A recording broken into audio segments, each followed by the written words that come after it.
এই ভাই ধর্ম পড়ার পরে নিজের অনেক বড় পাপী মনে হচ্ছে। মানে মনে হচ্ছে ইমান নেই, ধর্মতে যা যা বলছি সব বৈশিষ্ট্য নিজের মধ্যে আছে। যে আমাদের নামাজ শিক্ষা অথবা কোরআন শিক্ষা কোনোটাই কিন্তু আমাদের ধর্ম শিক্ষার মধ্যে দেওয়া হয় না।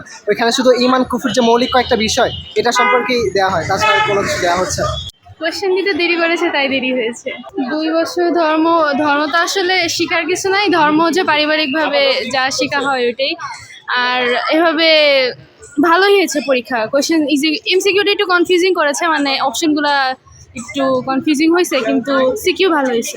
আজকে হচ্ছে ফার্স্টের মানে 20 মিনিট লেট করে কোশ্চেন দিচ্ছে, এর জন্য এক্সট্রা 20 মিনিট দিচ্ছে, এর জন্য 2 বছর ধর্ম পড়ে তো স্বাভাবিক টিচাররা যা ক্লাসে বলেছে নৈতিকতা আর আমাদের আশেপাশে যে ভালো গুণগুলো আমরা এগুলাই শিখেছি। ধর্ম বলতে হচ্ছে 9 এমনিতে অন্য শিক্ষাক্রম ছিল, অ্যান্ড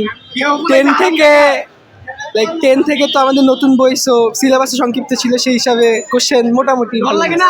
যে আমাদের নামাজ শিক্ষা অথবা কোরআন শিক্ষা কোনোটাই কিন্তু আমাদের ধর্ম শিক্ষার মধ্যে দেওয়া হয় না। ওইখানে শুধু ইমান কুফর যে মৌলিক কয়েকটা বিষয় এটা সম্পর্কেই দেওয়া হয়, তাছাড়া কোনো কিছু দেওয়া হচ্ছে না। এই যে ফরজের বিষয়গুলো, ফরজ সুন্নত, এইসব বিষয়গুলো খুব ভালোভাবে ধর্ম বই দেওয়া আছে, এগুলি খুব ভালোভাবে শিক্ষা পেয়েছি। আমার মতে হচ্ছে ধরেন কোরআন তিলাওয়াত সম্পর্কিত যে জিনিসগুলা, অথবা নামাজ শিক্ষা, কোন নামাজটা কীভাবে পড়তে হয় এবং কিভাবে অন্যান্য যে ফরজ কার্যকলাপগুলি আছে এটা কীভাবে করতে হয়। ধর্মের নৈতিকতা শিক্ষা যা যা আমাদের প্রয়োজন তা শেখা হয়েছে এবং বইয়ের থেকে কোয়েশ্চেন আসছে। এই ভাই ধর্ম পড়ার পরে নিজের অনেক বড় পাপী মনে হচ্ছে। মানে মনে হচ্ছে ইমান নেই, ধর্মতে যা যা বলছি সব বৈশিষ্ট্য নিজের মধ্যে আছে। আমাদের পরীক্ষায় প্রশ্ন দেরি করে দেওয়া হয়েছে, আমাদের লাইক এমসিকিউটা সময়ের মধ্যে দেওয়া হয়েছে, কিন্তু সিকিউ কোশ্চেনটা 15 মিনিট ডিলে করছে। অনেক কিছুই তো শিখলাম, আল্লাহ, তারপরে মহানবী সাল্লাল্লাহু আলাইহি সাল্লামের আদর্শ, হাদিস, তারপরে নৈতিকতা, তাদের জীবন কাহিনী নিয়ে আমরা অনেক কিছু শিখতে পারি। আলাদা করে শিখছি, মানে অনেক বিধিবিধান আছে ওসব শিখছি, অনেক সূরা আছে, সূরার অর্থ, বাংলা অর্থ অনুবাদ ওগুলো শিখছি। এরপর মানে প্রায় জীবন কাহিনী ইসলামের অনেকগুলো শেখা হয়েছে।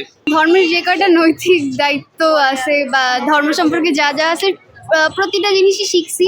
আর সবচেয়ে ভালো হচ্ছে কোয়েশ্চেন ইজি ছিল। হিন্দু ধর্মের কোয়েশ্চেন মোটামুটি অনেক সহজ হয়েছে। কমন যে কটা স্কুলে পরীক্ষা দিয়েছি মোটামুটি কমন পাইছি। আমি হচ্ছে বিভিন্ন আসন শিখতে পারছি, এটা মূলত ব্যাপার হচ্ছে। তারপরে হচ্ছে এরকম আর কি, যেটা বললো যে নৈতিক শিক্ষা শিখতে পারছি। তারপরে বিভিন্ন ধরনের সৎ কাজ কিভাবে কি করা যায়, তো হিন্দু ধর্মে আর কি অনেক কিছু শিখতে পারছি আর কি হিন্দু ধর্ম বইটা পড়ে। ধর্ম তো আসলে 2 বছর না 10 বছর ধরে ধর্ম পড়ছি, জন্মের পর থেকে ধর্মের সাথে সংযুক্ত আছি। এই 2 বছরে এই বই থেকে আমি বলবো, আমরা সবাই জানি ঈশ্বর সর্বশক্তিমান, ঈশ্বরই আমাদের সবাইকে সৃষ্টি করেছেন, তিনিই পালন করছেন, তিনিই একসময় আমাদেরকে ধ্বংস করবেন। উনি আমাদের সব কিছুর কেন্দ্রমূলে রয়েছে। ঈশ্বর এক এবং অদ্বিতীয়, এবং উনি আমাদের মানে কেন্দ্রীয় নিয়ন্ত্রক। এবং আমি মনে করি না, আমাদের সবাই হচ্ছে ধর্মের সঙ্গে সংযুক্ত থাকা উচিত, ধর্মের পথে চলা উচিত, এবং আমার কাছে মনে হয় সেটা ইহকাল পরকাল 2টা জগতের জন্য আমাদের জন্য শুভকর হবে।